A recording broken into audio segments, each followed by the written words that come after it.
ನಮಸ್ಕಾರ. ಹಾ ನಮಸ್ಕಾರ. ಹರೇನು ಆಚಾರ್ಯ. ನಮಸ್ಕಾರ. ಶ್ರೀ ಗುರುಭ್ಯೋ ನಮಃ. ಕೃಷ್ಣಂ ರಾಮಂ ನಾರಸಿಂಹಂ ವ್ಯಾಸಂ ತಥಾಂತಿ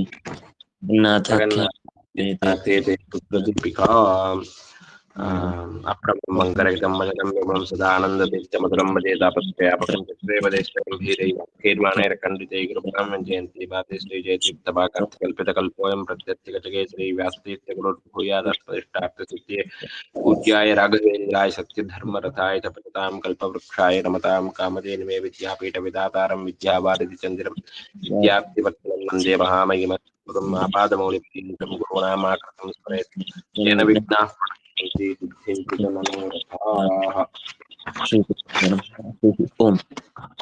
अस्मद्गुरुसमारम्भां टीकाकृत्पादमस्मितां श्रीमदाचार्यपर्यन्तां वन्दे गुरुपरम्पराम्।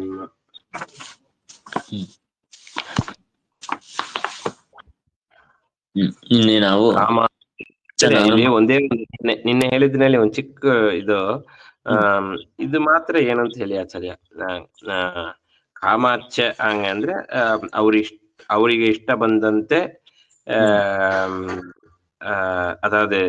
ಅದೇನ್ ಹೇಳೋದು, ಶ್ರುತಿಗಳಿಗೆ ಅನುಕೂಲವಾಗಿ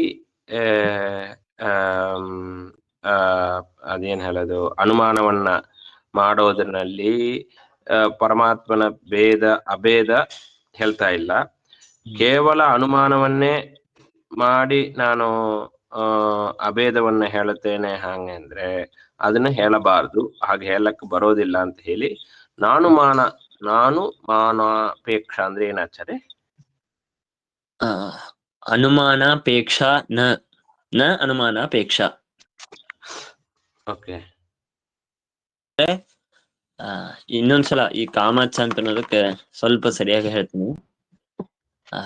ಕಾಮಾಚ್ಛ, ಕಾಮ ಅಂತಂದ್ರೆ ನಿಮಗೆ ತಲೆಗೆ ಬಂದಂತೆ, ನಿಮ್ಮ ಇಚ್ಛೆಗೆ ಅನುಗುಣವಾಗಿ. ಅಂದ್ರೆ ಶ್ರುತಿಯನ್ನು ಅನುಸರಿಸದೇನೆ ನಿನ್ನ ತಲೆಗೆ ಅನುಸರಿಸಿಕೊಂಡು ನೀನ್ ಮಾಡೋದಾದ್ರೆ,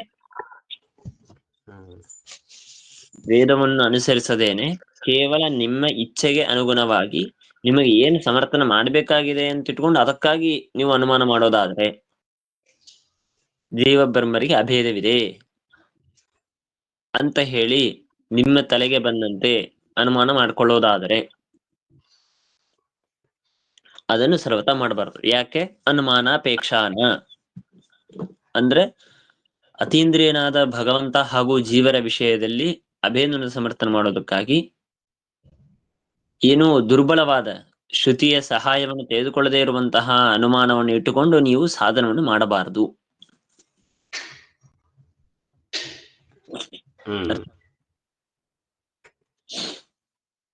ಅದಕ್ಕೆ ಅತೀಂದ್ರಿಯಾರ್ಥ ವಿಷಯ ಶುಷ್ಕ ಅನುಮಾನಾಪೇಕ್ಷ ನ ಕಾರ್ಯ. ಇಂದ್ರಿಯ ಕಣ್ಣಿಗೆ ಕಾಣಿಸದೇ ಇರುವಂತಹ ಜೀವ ಮತ್ತೆ ಬ್ರಹ್ಮರ ವಿಷಯದಲ್ಲಿ ಶುಷ್ಕವಾದ ಕೇವಲ ದುರ್ಬಲವಾದ ಅನುಮಾನವನ್ನು ಇಟ್ಟುಕೊಂಡು ನೀವು ಸಾಧನೆ ಮಾಡ್ತಾ ಇರೋದು ಸರಿಯಲ್ಲ.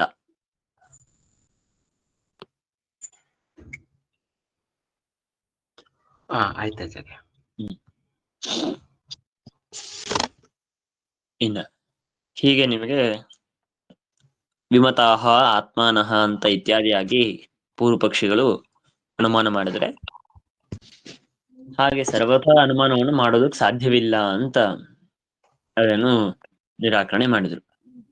ಈಗ ಮುಂದಿನ ಸೂತ್ರದಲ್ಲಿ 19ನೇ ಸೂತ್ರ, ಓಂ ಅಸ್ಮಿನ್ನಸ್ಯ ಚ ತದ್ಯೋಗಂ ಶಾಸ್ತಿ. ಓಂ ಅಸ್ಮಿನ್ನಸ್ಯ ಚ ತದ್ಯೋಗಂ ಶಾಸ್ತಿ. ಓಂ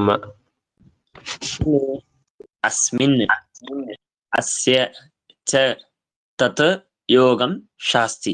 ಇಷ್ಟು ಶಬ್ದ ಇದೆ ಇಲ್ಲಿ. ಅಸ್ಮಿನ್ ಅಸ್ಯ ಚ ತತ್ ಯೋಗಂ ಶಾಸ್ತಿ. ಇಲ್ಲಿ ಅಸ್ಮಿನ್ನಸ್ಯ ಚ ಅಂತನೂ ಕಡೆಗೆ ಮುಖ್ಯವಾಗಿ ಈ ಸೂತ್ರ ಹೊರಡೋದು ಯಾಕೆ ಅಂದ್ರೆ, ಈ ನಾವು ನೇತ್ರೋನುಪತ್ತೇಹೆ ಅಥವಾ ಭೇದ ವಿಪದೇಶಾಚ ಕಾಮಾಚ ಅನುಮಾನಾಪೇಕ್ಷ ಹೀಗೆ ಸೂತ್ರಗಳಲ್ಲಿ ಜೀವಬ್ರಹ್ಮರಿಗೆ ಅಭೇದವಿದೆ ಅಂತ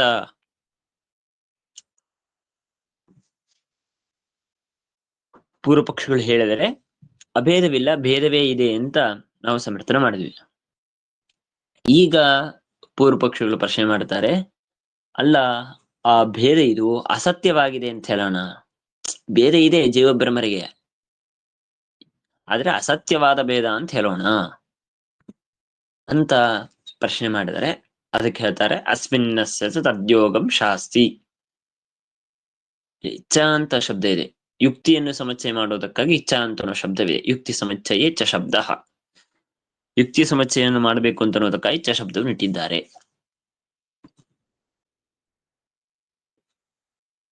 ಹಾಗಾಗಿ ಯಾವ ಕಾರಣ ಅಂದ ಅಸ್ಮಿನ್, ಅಸ್ಮಿನ್ ಅಂತ ಅನ್ನೋ ಶಬ್ದಕ್ಕೆ ಯತಃ ಅಸ್ಮಿನ್ ಆನಂದಮಯ ಪ್ರಕರಣೆ, ಅಂದ್ರೆ ಈ ಆನಂದಮಯ ಪ್ರಕರಣದಲ್ಲಿ ಅಸ್ಯ, ಅಸ್ಮಿನ್ ಅಂತ ಅನ್ನೋ ಶಬ್ದಕ್ಕೆ ಅರ್ಥ ಆಯ್ತು ಅಂದ್ರೆ ಆನಂದಮಯ ಪ್ರಕರಣದಲ್ಲಿ ಅಸ್ಯ ಈ ಜೀವನಿಗೆ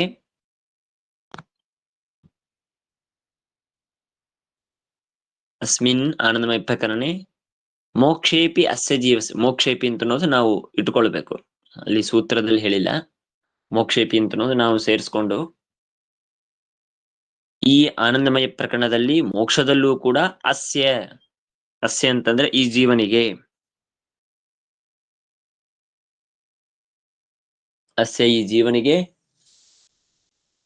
ತದ್ಯೋಗಂ, ತತ ಯೋಗಂ ಅಂತ ತತ ಅಂತ ಶಬ್ದವನ್ನು ತೇನ ಅಂತ ಮಾಡ್ಕೊಳ್ಳೋದು. ತೇನ ಯೋಗಂ, ತೇನ ಯೋಗಂ ಅಂದ್ರೆ ಅರ್ಥ ಏನು? ಅವನಿಂದ ಯೋಗ, ಯೋಗ ಅಂದ್ರೆ ಸಂಬಂಧ ಅಂತ ಅರ್ಥ. ಆನಂದಮಯ ಪ್ರಕರಣವನ್ನು ವಿಚಾರ ಮಾಡುವಾಗ ಮೋಕ್ಷದಲ್ಲೂ ಕೂಡ ಜೀವನಿಗೆ ತೇನ ಯೋಗಂ ಅಂದ್ರೆ ಆನಂದಮಯಾದಿನ ಯೋಗಂ.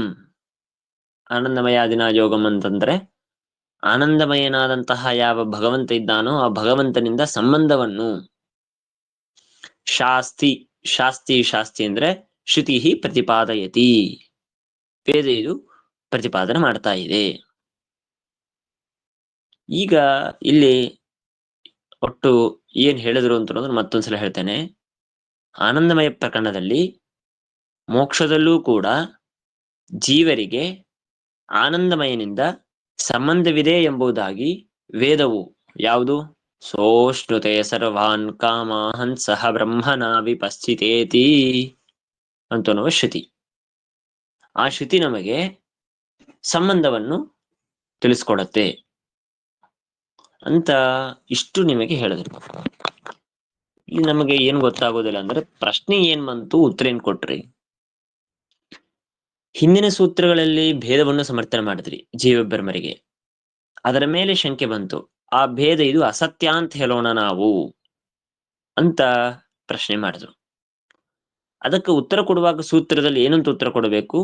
ಇಲ್ಲ, ಭೇದ ಇದು ಅಸತ್ಯವಲ್ಲ, ಭೇದ ಇದು ಸತ್ಯ ಅಂತ ಹೇಳಬೇಕು ಅಂತಿಷ್ಟು ಹೇಳಬೇಕು.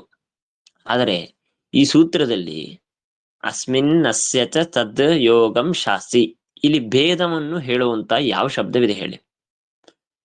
ಭೇದ ಇದು ಸತ್ಯವಾಗಿದೆ ಅಂತ ಹೇಳೋದು ಬೇಡ, ಭೇದ ಇದೆ ಅಂತಾದ್ರೂ ಹೇಳಬೇಕು. ಏನೂ ಶಬ್ದವಿಲ್ಲ. ಹಾಗಾದ್ರೆ ಪ್ರಶ್ನೆ ಏನೋ ಮಾಡಿ ಉತ್ತರ ಏನೋ ಕೊಟ್ಟಂತೆ ಆಯ್ತಲ್ಲ ಅಂತ ಸಮಸ್ಯೆ ಆಗತ್ತೆ. ಅದಕ್ಕೆ ಸರಿಯಾಗಿ ಉತ್ತರವನ್ನು ಕೊಟ್ಟಿದ್ದಾರೆ. ಏನು? ತದ್ಯೋಗಂ ಅಂತಂದ್ರು, ಇಲ್ಲೇ ಉತ್ತರವಿದೆ. ತತ ಯೋಗಂ, ತತ ಅಂತ ಶಬ್ದಕ್ಕೆ ಅರ್ಥವೇನು? ತೇನ ಆನಂದಮಯಾದಿನ ಅಂತ ಅರ್ಥ. ಯೋಗಂ ಅಂದ್ರೆ ಸಂಬಂಧ ಅಂತ ಅರ್ಥ. ಹೌದಾ? ಈಗ ನನಗೂ ನನ್ನ ತಮ್ಮನಿಗೂ ಸಂಬಂಧವಿದೆ ಅಂತ ನಾನಂದೆ ಅಂತ ತಿಳ್ಕೊಳ್ಳಿ. ಏನ್ ಸಂಬಂಧ? ತಮ್ಮ ಅಣ್ಣ ಸಂಬಂಧ ಬಂತು.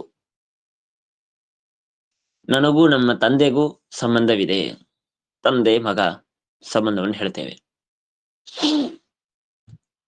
ನನಗೂ ನನ್ನ ಎದುರಿಗೂ ಒಂದು ಪುಸ್ತಕವಿದೆ, ಅದಕ್ಕೆ ಸಂಬಂಧವಿದೆ. ಏನು ಸಂಬಂಧ? ಸಂಯೋಗ ಸಂಬಂಧ.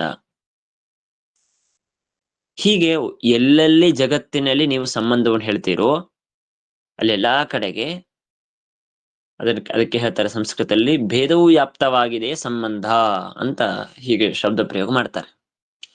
ಅಂದರೆ ಸಂಬಂಧವನ್ನು ಹೇಳಬೇಕು ಅಂದ್ರೆ ಭೇದ ಇಲ್ಲದೇನೆ ಸರ್ವಥಾ ಸಂಬಂಧವನ್ನು ಯಾವುದಕ್ಕೂ ಹೇಳೋದಕ್ಕೆ ಸಾಧ್ಯವೇ ಇಲ್ಲ.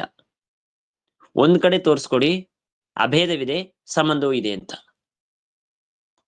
ಅಭೇದ ಅಂತಂದ್ಮೇಲೆ ಒಂದೇ ಅಂತ ಆಯ್ತು, ಅದರಲ್ಲಿ ಮತ್ತೊಂದರಿಂದ ಮತ್ತೊಂದಕ್ಕೆ ಸಂಬಂಧವನ್ನು ಹೇಳೋದಕ್ಕೆ ಸಾಧ್ಯವಿಲ್ಲ. ಹಾಗಾದರೆ ಸಂಬಂಧವಿದೆ ಅಂತ ಹೇಳಬೇಕು ಅಂದ್ರೆ ಭಿನ್ನವಾದ ವಸ್ತುವಿನಲ್ಲೇನೆ ಸಂಬಂಧವನ್ನು ಹೇಳುವುದು. ನನಗೂ ತಂದೆಗೂ ಸಂಬಂಧ ಯಾಕೆ? ನನಗೂ ತಂದೆಗೂ ಭೇದವಿದೆ. ನನಗೂ ನನ್ನ ತಮ್ಮನಿಗೂ ಸಂಬಂಧ ಯಾಕೆ? ಭೇದವಿದೆ ಆದ್ದರಿಂದ ಅಷ್ಟೇ. ನನಗೂ ಪುಸ್ತಕಕ್ಕೂ ಯಾಕೆ ಸಂಬಂಧ? ನನಗೂ ಪುಸ್ತಕಕ್ಕೂ ಭೇದವಿದೆ ಆದ್ದರಿಂದ. ಹಾಗಾಗಿ ಒಟ್ಟು ಅದೇ ನನಗೆ ನನ್ನಿಂದ ಸಂಬಂಧವು ಇದೆ ಅಂತ ಹೇಳ್ಬೋದಾ ನಾವು? ಬರಲ್ಲ. ಯಾಕೆ? ನನಗೆ ನನ್ನಿಂದ ಅಭೇದವಿದೆ. ಅಂದ್ರೆ ನನಗೆ ನನ್ನಿಂದ ಅಭೇದವಿದ್ದ ಮೇಲೆ ಅಲ್ಲಿ ಸಂಬಂಧವಿದೆ ಅಂತ ಅನ್ನುವುದು ಯಾರೂ ವ್ಯವಹಾರ ಮಾಡುವುದಿಲ್ಲ. ಹೇಗೋ ಹಾಗೆ ಇಲ್ಲಿ ಸೋಷ್ಣುತೆ ಸರ್ವಾನ್ ಕಾಮಾನ್ ಸಹ ಬ್ರಹ್ಮನಾ ವಿಪಶ್ಚಿತೇತಿ ಅಂತನ್ನುವ ವೇದ ಇದು ಆನಂದಮಯನಿಗೂ ಜೀವನಿಗೂ ಸಂಬಂಧವಿದೆ ಅಂತ ಹೇಳಿದೆ. ಮೋಕ್ಷದಲ್ಲೂ ಸಹ ಅಶ್ನುತೆ ಸರ್ವಾನ್ ಕಾಮಾನ್, ಜೀವರು ಸರ್ವ ಕಾಮನೆಗಳನ್ನು ಮೋಕ್ಷದಲ್ಲಿ ಭೋಗ ಮಾಡುತ್ತಾರೆ. ಅಂದ್ರೆ ಬ್ರಹ್ಮನ ಪರಮಾತ್ಮನ ಸನ್ನಿಧಾನದಲ್ಲಿ ಇದ್ದು ತಾವು ಭೋಗ ಮಾಡ್ತಾರೆ ಅಂತ ಹೇಳುವಾಗ ಅಲ್ಲಿ ಸೂಚನೆ ಮಾಡಿದ್ರು ಪರಮಾತ್ಮನಿಗೂ ಜೀವನಿಗೂ ಸಂಬಂಧವಿದೆ ಅಂತ. ಹಾಗಾಗಿ ಆ ಸಂಬಂಧವಿದೆ ಅಂತಂದ್ಮೇಲೆ ಭೇದ ಇಲ್ಲದೇನೆ ಸಂಬಂಧ ಹೇಗೆ ಹೇಳುವುದು? ಆದ್ದರಿಂದಾಗಿ ಭೇದ ಇದು ಇದ್ದೇ ಇದೆ. ಸಂಬಂಧವನ್ನು ಹೇಳಿದ್ದರಿಂದ ಭೇದವಿದೆ ಅಂತಾಯ್ತು. ಇನ್ನ ಪ್ರಶ್ನೆಗೆ ಉತ್ತರ ಕೊಟ್ಟಂತೆ ಆಗಲ್ಲ. ಯಾಕೆ? ಮೊದಲಿಗೆ ಏನ್ ಪ್ರಶ್ನೆ ಕೇಳಿದ್ರು?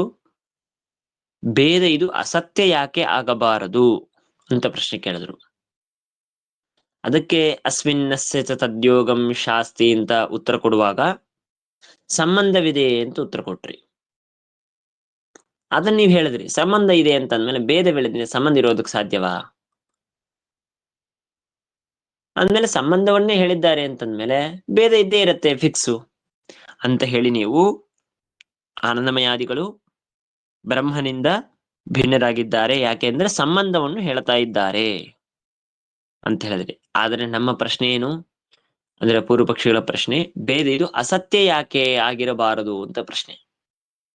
ನೀವು ಉತ್ತರ ಕೊಡುವಾಗ ಸಂಬಂಧವನ್ನು ಹೇಳುವ ಮುಖಾಂತರ ಭೇದವಿದೆ ಅಂತ ಸೂಚನೆ ಮಾಡಿದ್ರೆ ಆ ಇರುವ ಭೇದವೇ ಅಸತ್ಯವಾಗಲಿ ಅಂತ ನಾವು ಪ್ರಶ್ನೆ ಮಾಡಿದ್ದೇವ್ರಿ.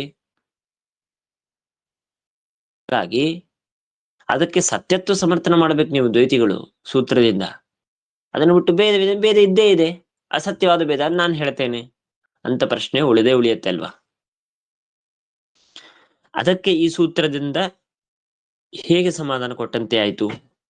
ಭೇದ ಇರೋದಷ್ಟೇ ಅಲ್ಲ, ಆ ಇರುವ ಭೇದವು ಸತ್ಯವಾಗಿದೆ ಅಂತ ಅನ್ನೋದನ್ನು ಹೇಗೆ ಸಮರ್ಥನೆ ಮಾಡಬೇಕು ಅಂದರೆ ಅದನ್ನ ನಾವು ಹೇಗೆ ತಿಳ್ಕೊಳ್ಬೇಕು ಅಂತಂದ್ರೆ, ಸಂಬಂಧವನ್ನು ತದ್ಯೋಗಂ ಶಾಸ್ತಿ ಅಂತ ಹೇಳಿ ಸಂಬಂಧವನ್ನು ಹೇಳುವಾಗ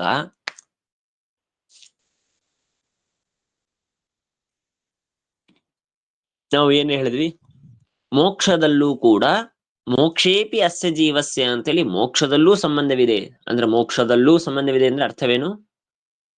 ನಾನು ಜೀವಂತವಾಗಿ ಬದುಕಿದಾಗ ಈಗೂ ನನಗೂ ಬ್ರಹ್ಮನಿಗೂ ಸಂಬಂಧವಿದೆ. ಆಮೇಲೆ ಸೋಷ್ಠತೆ ಸರ್ವಾನ್ ಅಂತ ಹೇಳಿದ್ರಿಂದ ಮೋಕ್ಷಕ್ಕೆ ಹೋದ ಮೇಲೂ ನನಗೂ ಪರಮಾತ್ಮನಿಗೂ ಸಂಬಂಧವಿದೆ. ಅರ್ಥವಾಯ್ತಲ್ಲ? ಈಗೂ ಸಂಬಂಧವಿದೆ, ಮೋಕ್ಷಕ್ಕೆ ಹೋದ ಮೇಲೂ ಸಂಬಂಧವಿದೆ. ಅಂದಮೇಲೆ ಯಾವುದು ಮೋಕ್ಷದಲ್ಲೂ ಇರತ್ತೋ, ಇಲ್ಲಿತ್ತು ನಶ್ವರ, ಸ್ವಲ್ಪ ದಿನ ಇತ್ತು ಪಾಪ ಆಮೇಲೆ ಹೋಯ್ತದು, ಹಾಗಲ್ಲ. ಇಲ್ಲೂ ಇದೆ ಮೋಕ್ಷದಲ್ಲೂ ಇದೆ, ಇಲ್ಲೂ ಇದ್ದು ಮೋಕ್ಷದಲ್ಲೂ ಇದೆ ಸಂಬಂಧ ಭೇದ ಅಂತಂದ ಮೇಲೆ ಆ ಭೇದ ಏನಾಗ್ಬೇಕದು? ಸತ್ಯವೇ ಆಗಬೇಕು. ಅದಕ್ಕೆ ಯುಕ್ತಿಯ ರೂಪದಲ್ಲಿ ಹೇಳೋದಾದ್ರೆ ಹೀಗೆ ಹೇಳ್ತಾರೆ, ವಿಮತೋ ಜೀವಬ್ರಹ್ಮನೋ ಭೇದ, ನಮಗೂ ಪರಮಾತ್ಮನಿಗೂ ಇರುವಂತಹ ಭೇದ ಇದು ಪಾರಮಾರ್ಥಿಕ ಸತ್ಯವೇ ಆಗಿದೆ. ಯಾಕೆ? ಮುಕ್ತೌ ಅನುವರ್ತಮಾನತ್ವಾತ್. ಮುಕ್ತೋ ಅನುವರ್ತಮಾನತ್ವಾತ್ ಅಂದ್ರ ಮೋಕ್ಷದಲ್ಲೂ ಅನವರ್ಥವಾಗಿ ಜೀವರಿಗೂ ಬ್ರಹ್ಮನಿಗೂ ಇರುವಂತಹ ಭೇದ ಇದ್ದೇ ಇದೆ. ಕೇವಲ ಸಂಸಾರದಲ್ಲಿದ್ದಾಗ ಮಾತ್ರ ಭೇದ, ಮೋಕ್ಷಕ್ಕೆ ಹೋದ ಮೇಲೆ ಭೇದ ಇಲ್ಲ ಅಂತಲ್ಲ, ಅಲ್ಲಿ ಹೋದ ಮೇಲೂ ಭೇದ ಸಂಬಂಧಗಳಿದೆ. ರಾಮಾನುಜರ ಮತದಲ್ಲಿ ಹಾಗೆ ಹೇಳೋದಿಲ್ಲ. ಸಂಸಾರ ಇರುವವರೆಗೆ ಜೀವಬ್ರಹ್ಮರಿಗೆ ಭೇದ. ಮಾಯಾವಾದಿಗಳು ಒಟ್ಟಾರೆ ಜೀವಬ್ರಹ್ಮರಿಗೆ ಅಭೇದವನ್ನೇ ಒಪ್ಪುಬಿಡ್ತಾರೆ. ಆದರೆ ರಾಮಾನುಜರು ಈ ಸಂಸಾರದಲ್ಲಿ ಇರುವವರಿಗೆ ಬ್ರಹ್ಮರಿಗೂ ಜೀವರಿಗೂ ಭೇದ. ಸಂಸಾರ ಮುಗಿದ ಮೇಲೆ ಮೋಕ್ಷಕ್ಕೆ ಹೋದ ಮೇಲೆ ತಾನು ಪರಮಾತ್ಮನ ಜೊತೆಗೆ ಐಕ್ಯವನ್ನು ಹೊಂದೋದು ಅಂತ ಹೇಳ್ತಾರೆ. ಆದರೆ ನಾವು ಹೇಳೋದು ಸಂಸಾರದಲ್ಲಿದ್ದಾಗಲೂ ಭೇದ, ಮೋಕ್ಷಕ್ಕೆ ಹೋದ ಮೇಲೂ ಭೇದ. ಹಾಗಾದ್ರೆ ಯಾವುದು ಸರ್ವದಾ ಅನುವೃತ್ತವಾಗಿ ಇರುತ್ತೋ ಅದು ಸತ್ಯ ಅಂತ ಒಪ್ಪಬೇಕು.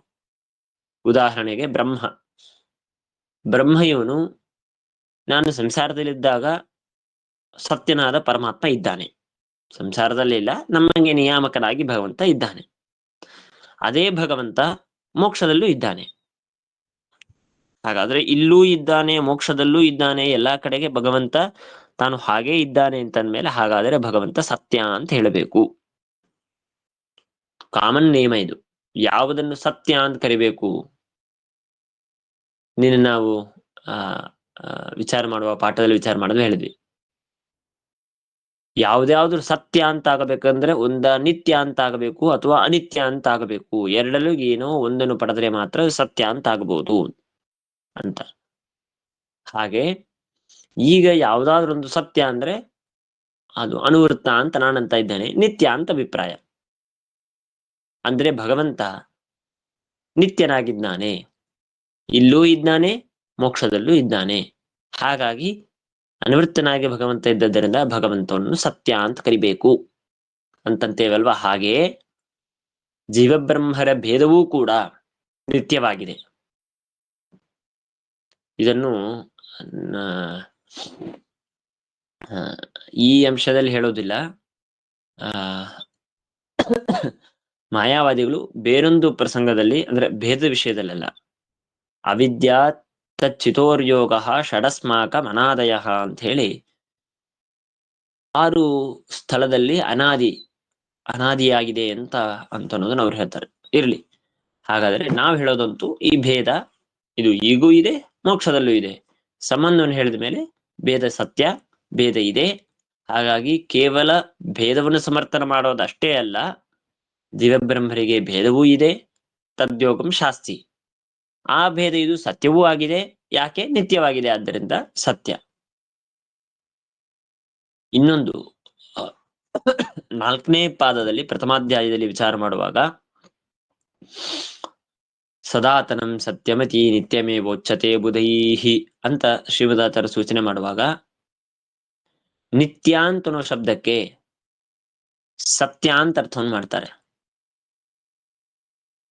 ನಿತ್ಯ ಅಂತ ಅನ್ನೋ ಶಬ್ದಕ್ಕೆ ಸತ್ಯ ಅಂತ ಅರ್ಥ ಮಾಡಿದ್ದಾರೆ.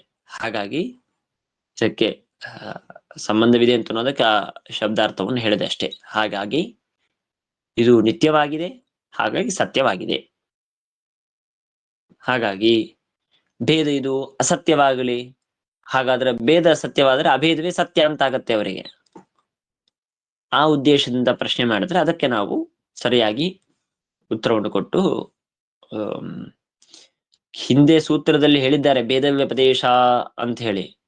ಕೇವಲ ಭೇದ ವ್ಯಪದೇಶ ಅಷ್ಟೇ ಅಲ್ಲ, ಮೋಕ್ಷದಲ್ಲೂ ಭೇದಕವಾದಂತಹದ್ದನ್ನು ಭೇದ ಇದೆ ಅಂತ ಅನ್ನೋದನ್ನು ಭೇದಕ್ಕೆ ಸೂಚಕವಾದ ಸಂಬಂಧವನ್ನು ಹೇಳಿದೆ ಅಂತ ಈ ಸೂತ್ರದಲ್ಲಿ ಹೇಳಿದ್ದಾರೆ. ಆ ಸೂತ್ರಕ್ಕೂ ಈ ಸೂತ್ರಕ್ಕೂ ಇರುವ ವಿಶೇಷ, ಹಿಂದಿನ ಸೂತ್ರದಲ್ಲಿ ಹಿಂದಿನ ಸೂತ್ರ ಓಂ ಭೇದ ವ್ಯಪದೇಶಾಚ ಓಂ ಅಂತನೋ 17ನೇ ಸೂತ್ರ, ಅಲ್ಲಿ ಭೇದ ವ್ಯಪದೇಶವನ್ನೇ ಮಾಡಿದ್ದಾರಲ್ವಾ, ಅದು ಬೇರೆ. ಈ ಅಸ್ಮಿನ್ನಸ್ಯ ತದ್ಯೋಗಂ ಶಾಸ್ತಿ ಅಂತ ಅನ್ನೋದು ಭೇದವನ್ನು ತಂದುಕೊಡುವ ಸಂಬಂಧ ಮೋಕ್ಷದಲ್ಲೂ ಇದೆ ಅಂತ ಅನ್ನೋದನ್ನು ಈ ಸೂತ್ರದಲ್ಲಿ ಹೇಳ್ತಾ ಇದ್ದಾರೆ. ಇದು ನಿಮಗೆ ಆ ಸೂತ್ರಕ್ಕೂ ಮತ್ತೆ ಈ ಸೂತ್ರಕ್ಕೂ ಇರುವ ವ್ಯತ್ಯಾಸ. ಹಾಗಾಗಿ ಅತೋಪಿ ಆನಂದಮಯಾದಿ ಬ್ರಹ್ಮೈವ ನ ದೇಹಾದಿ. ಆನಂದಮಯಾದಿಗಳು ಅಂತಂದ್ರೆ ಬ್ರಹ್ಮನೇ, ಸರ್ವತಾ ದೇಹ ಅಥವಾ ಚತುರ್ಮುಖ ಬ್ರಹ್ಮ ಅಥವಾ ಇತ್ಯಾದಿಯಾಗಿ ಯಾವುದೋ ಒಂದನ್ನು ಹೇಳ್ತಾರೆ. ಅನ್ನಮಯ ಕೋಶ ಅಂತಂತಾರೆ, ಗುಂಪು.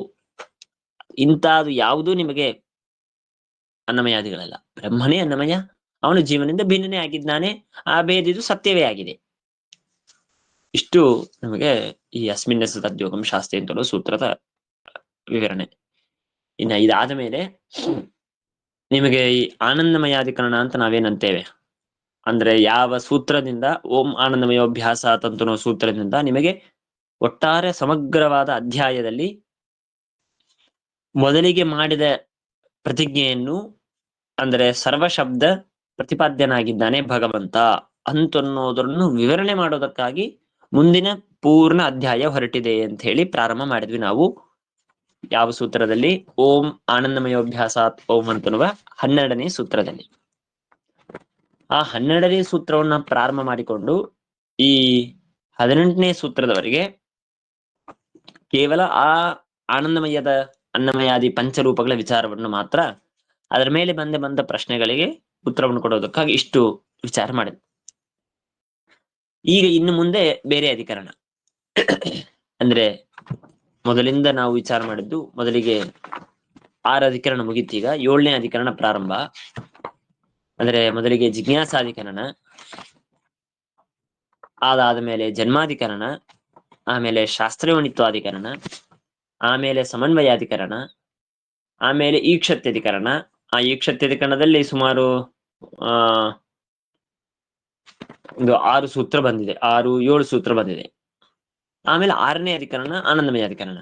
ಆನಂದಮಯ ಅಧಿಕರಣದಲ್ಲಿ 8 ಸೂತ್ರ. ಆ 8 ಸೂತ್ರ ಕೂಡಿಕೊಂಡು ಒಂದು ಅಧಿಕರಣ. ಅದಾದ ಮೇಲೆ ಈಗ ಅಂತಸ್ಥ ಧರ್ಮಾಧಿಕರಣ ಅಂತ ಹೇಳಿ ಮುಂದಿನ ಅಧಿಕರಣ. ಇಲ್ಲಿ ಸೂತ್ರ ಓಂ ಅಂತಸ್ತತ್ ಧರ್ಮೋಪದೇಶಾತ್ ಓಂ ಅಂತನ್ನುವ ಸೂತ್ರ. ಓಂ ಅಂತಸ್ತತ್ ಧರ್ಮೋಪದೇಶಾತ್ ಓಂ. ಇಲ್ಲಿ ಏನ್ ಮಾಡ್ತಾರೆ ಅಂತಂದ್ರೆ, ಇಲ್ಲಿ ಈ ಅಧಿಕರಣದಲ್ಲಿ ಅರ್ಥಾತ್ ಈ ಸೂತ್ರದ ವಿಚಾರ ಮಾಡುವಾಗ ಯಾವುದು ವೇದವಾಕ್ಯ ಉಪನಿಷತ್ ವಾಕ್ಯ ಅಂತಂದ್ರೆ, ಅಂತಃ ಪ್ರವಿಷ್ಟಂ ಕರ್ತಾರಮೇತಂ ಅಂತಶ್ಚಂದ್ರಮಸಿ ಮನಸಾಚರಂತಂ ಸಹೈವ ಸಂತಂ ನ ವಿಜಾನಂತಿ ದೇವಾಹ ಇತ್ಯಾದಿಯಾಗಿ ವೇದವಾಕ್ಯ, ಇಲ್ಲಿ ವಿಷಯವಾಕ್ಯ. ಇಲ್ಲಿ ಅಂತಹ ಅಂತ ಒಂದು ಶಬ್ದ, ತತ್ ಇನ್ನೊಂದು ಶಬ್ದ, ಧರ್ಮೋಪದೇಶ ತತ್ ಮತ್ತೊಂದು ಶಬ್ದ. ಇಲ್ಲಿ ಅಂತಃಪ್ರವಿಷ್ಟ ಅಂದ್ರೆ ಒಳಗಡೆಗೆ ಪ್ರವೇಶ ಮಾಡಿದವನು ಯಾರು? ಬೇರೆ ವಿಚಾರ, ಇಷ್ಟುವರೆಗೆ ಮಾಡಿದ ವಿಚಾರವೇ ಬೇರೆ, ಇನ್ನು ಮುಂದೆ ಬೇರೆ ವಿಷಯ ಪ್ರಾರಂಭ. ಅಂತಃಪ್ರವಿಷ್ಟಂ ಕರ್ತಾರಮೇಕಂ ಅಂತ ಹೇಳಿ ಶ್ರುತಿಯಲ್ಲಿ ಅಂತಃಪ್ರವಿಷ್ಟ ಅಂತಂದ್ರು. ಅಲ್ಲಿ ಅಂತಃಪ್ರವಿಷ್ಟ ಅಂದ್ರೆ ಯಾರು ಅಂತಃಪ್ರವಿಷ್ಟರು? ಆ ಉಪನಿಷತ್ತಿನ ವೇದದ ಪ್ರಕರಣದಲ್ಲಿ ಹಿಂದೆ ಮುಂದೆ ಇಂದ್ರನನ್ನು ಹೇಳುವಂತೆ ಕಾಣುತ್ತೆ. ಆದ್ದರಿಂದಾಗಿ ಅಂತಃಪ್ರವಿಷ್ಟನಾದವನು ಇಂದ್ರ ಅಂತ ಹೇಳೋಣ ಅಂತ ಪೂರ್ವಪಕ್ಷ ಬರುತ್ತೆ. ಅಥವಾ ಪರಮಾತ್ಮ ಅಂತ ಹೇಳ್ಬೇಕಾ? ಅಂತಃಪ್ರವಿಷ್ಟನಾದವನು ಪರಮಾತ್ಮ ಅಂತ ಹೇಳ್ಬೇಕಾ? ಅಂತ ಅಂದ್ರೆ ನಮ್ಮ ಹೃದಯಾಂತಹ ಶ್ರುತಂ ಬ್ರಹ್ಮೈವ ನ ಇಂದ್ರಾದಿ ಅಂತ ಮೊದಲನೇ ವಾಕ್ಯದಲ್ಲಿ ಸೂತ್ರದೀಪಿಕೆಯಲ್ಲಿ ಸೂಚನೆ ಮಾಡಿದ್ರು. ಅಂದರೆ ಹೃದ್ಗುಹೆಯಲ್ಲಿ ಒಳಗಡೆಗೆ ಇದ್ದಾನೆ ಎಂದು ಶ್ರುತನಾದವನು ಪರಮಾತ್ಮ ಅಂತ ಹೇಳಬೇಕೆ ಹೊರತು ಇಂದ್ರಾದಿ ದೇವತೆಗಳು ಅಂತ ಸರ್ವತಾ ಹೇಳಬಾರದು. ಆದರೆ ಇಂದ್ರನೇ ಅಂತ ಹೇಳಬೇಕು ಅಂತ ಅನ್ನೋದಕ್ಕೆ ಅವರಿಗೆ ಏನು ಪೂರ್ವ ಪಕ್ಷವನ್ನು ಮಾಡಬೇಕು ಅಂದ್ರೆ ಅವರಿಗೆ ಒಂದು ಕಾರಣ ಇರ್ಬೇಕಲ್ಲ. ಏನು ಅವರು ಏನಿಟ್ಕೊಂಡು ಅವರು ಹಾಗೆ ಹೇಳ್ತಾರೆ ಅಂತಂದ್ರೆ, ಮೊದಲಿಗೆ ಶ್ರುತಿ ಇಂದ್ರನನ್ನು ಹೇಳಿಕೊಡುವಂತಹ ಮುಂದಿನ ಸೂತ್ರದಲ್ಲಿ ವಿಚಾರ ಮಾಡ್ತಾರೆ. ಏನ್ ಶ್ರುತಿ? ಇಂದ್ರಸ್ಯ ಆತ್ಮಾನ್ ಹಿ ತಪ್ಪಂಚ ಹೋತ ಇತ್ಯಾದಿಯಾಗಿ ಸೂಚನೆ ಮಾಡ್ತಾರೆ. ಅಂದ್ರೆ ಇಂದ್ರನು ಅಂತ ಹೇಳುವಂತಹ ಶ್ರುತಿ ಇದೆ. ಇನ್ನ ಅಷ್ಟೇ ಹೇಳದೇನೆ ಲಿಂಗ ಅಪಾಂ ನೇತೃತ್ವಾತ್ ಅಂತಂತಾರೆ. ಇರ್ಲಿ, ಶ್ರುತಿ ಮತ್ತೆ ಲಿಂಗ ಇದನ್ನಿಟ್ಟುಕೊಂಡು ಅಂತಃಪ್ರವಿಷ್ಟನಾದವನು ಇಂದ್ರ ಅಂತ ಹೇಳಬೇಕು. ಅಲ್ಲಿ ಮತ್ತೆ ದೇವರ ವಿಷಯದಲ್ಲೂ ಲಿಂಗ ಇದೆಲ್ಲ ಅಂತಂದ್ರೆ ಅದಕ್ಕಿಂತಲೂ ಇದು ಪ್ರಬಲ ಅಂತ ಪೂರ್ವ ಪಕ್ಷಗಳು ಮಾಡ್ತಾರೆ. ಅದು ಸರಿಯಲ್ಲ ಅಂತ ನಾವು ಮಾಡ್ತೇವೆ. ಇರಲಿ, ಅದು ಸ್ವಲ್ಪ ದೊಡ್ಡ ವಿಚಾರ.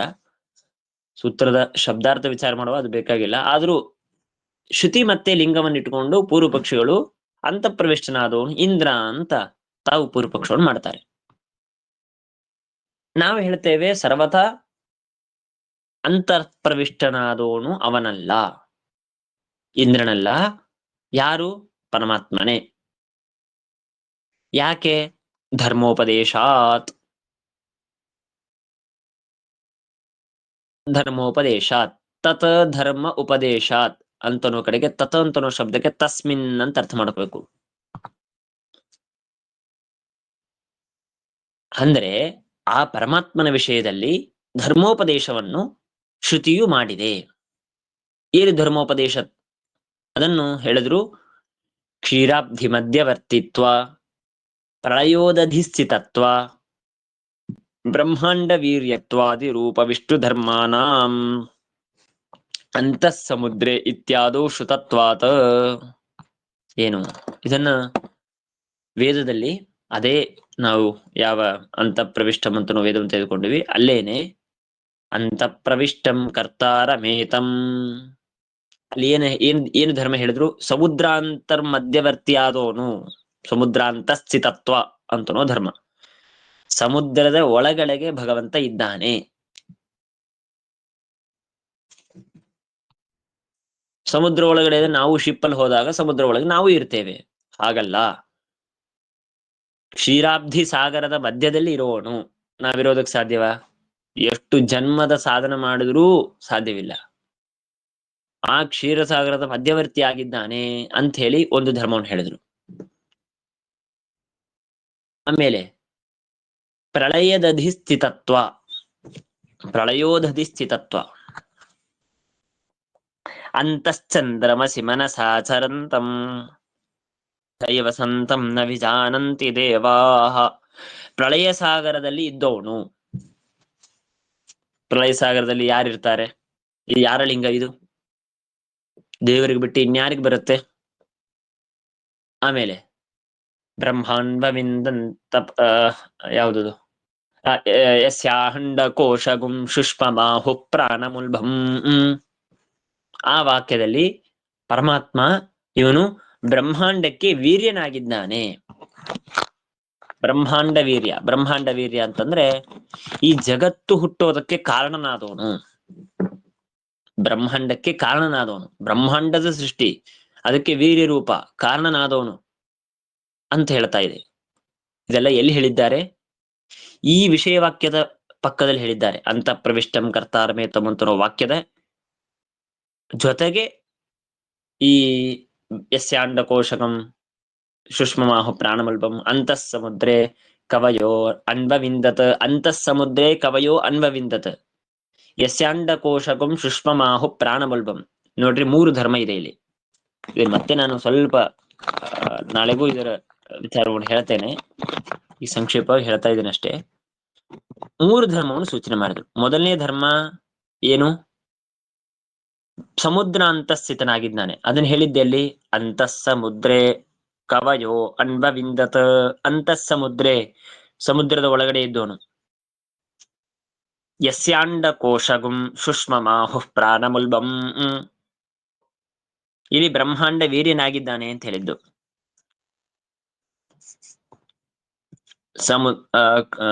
ಆಮೇಲೆ ಸಮುದ್ರ ಅಂತ ಪ್ರಳಯೋದಧಿ ಸ್ಥಿತತ್ವ. ಈ ಧರ್ಮಗಳು ಯಾರ ಧರ್ಮ? ಇಂದ್ರನಿಗೆ ಬರತ್ತಾ ಈ ಧರ್ಮ? ಸರ್ವಥಾ ಬರೋದಿಲ್ಲ. ಕ್ಷೀರಸಾಗರದ ಮಧ್ಯದಲ್ಲಿರೋದೇನು? ಪ್ರಳಯ ಸಾಗರದಲ್ಲಿ ಇರೋದೇನು? ಬ್ರಹ್ಮಾಂಡಕ್ಕೆ ವೀರ್ಯನಾಗೋದೇನು? ಬ್ರಹ್ಮಾಂಡದಲ್ಲಿ ಯಾವುದೋ ಒಂದು ಮೂಳೆ ಇಂದ್ರ, ಕೇವಲ ಸ್ವರ್ಗಲೋಕ. ಆ ಸ್ವರ್ಗಲೋಕಕ್ಕೂ ಅಧಿಪತಿಯಾಗಿ ಪರಮಾತ್ಮ ಆ ಸ್ಥಾನವನ್ನು ಕೊಟ್ಟಿದ್ದಕ್ಕೆ ಅವನು ಇಂದ್ರ. ಇಲ್ಲದ ಅವನು ಇಂದ್ರನೂ ಅಲ್ಲ, ಸಣ್ಣ ತೃಣವೂ ಅಲ್ಲ ಅವನು. ಹಾಗಾಗಿ ಅವನ ಧರ್ಮವನ್ನು, ಭಗವಂತನ ನಿರವಕಾಶವಾದ ಪರಮಾತ್ಮನ ಧರ್ಮವನ್ನು ಹೇಳ್ತಾ ಇದ್ದಾರೆ. ಹಾಗಾಗಿ ಆ ಪರಮಾತ್ಮನ ಧರ್ಮವನ್ನು ಹೇಳಿದ್ದಕ್ಕಾಗಿ ನಾವು ಈ ಪ್ರಕರಣದಲ್ಲಿ ಅಂತಃಪ್ರವಿಷ್ಟನಾದವನು ಯಾರು ಅಂತ ಪ್ರಶ್ನೆ ಮಾಡಿದಾಗ ಪರಮಾತ್ಮನೇ ಅಂತಃಪ್ರವಿಷ್ಟ ಅಂತ ಹೇಳ್ಬೇಕೇ ಹೊರತು ಇಂದ್ರನು ಅಂತಃಪ್ರವಿಷ್ಟ ಅಂತ ಹೇಳಬಾರದು. ಆಯ್ತಲ್ಲ? ಇಷ್ಟು ಈ ಸೂತ್ರದ ವಿಚಾರ. ಮತ್ತೆ ಇದನ್ನು ಸ್ವಲ್ಪ ವಿಚಾರ ನಾಳೆ ತಿಳಿಸ್ತೇನೆ. ಮುಗಿಸ. ಶ್ರೀಕೃಷ್ಣ ಅರ್ಪಣಮಸ್ತು. ಇದಂ ಜ್ಞಾನಂ ಹರೇ ಪೂಜಾ ಹರೇ ದೇವೋ ಇದಂ ಹರಿಯಧೀನಂ ಚ ಸರ್ವತ್ರ ಇತ್ಯೇವಂ ನ್ಯಾಸೋ ಹರೇ. ಶ್ರೀಕೃಷ್ಣ ಅರ್ಪಣಮಸ್ತು. ಶ್ರೀಕೃಷ್ಣ. ಹರೇ ಹರೇ ನಮಸ್ಕಾರ ಗುರುಗಳೇ. ನಮಸ್ಕಾರ. ನಮಸ್ಕಾರ. ಧನ್ಯವಾದಗಳು.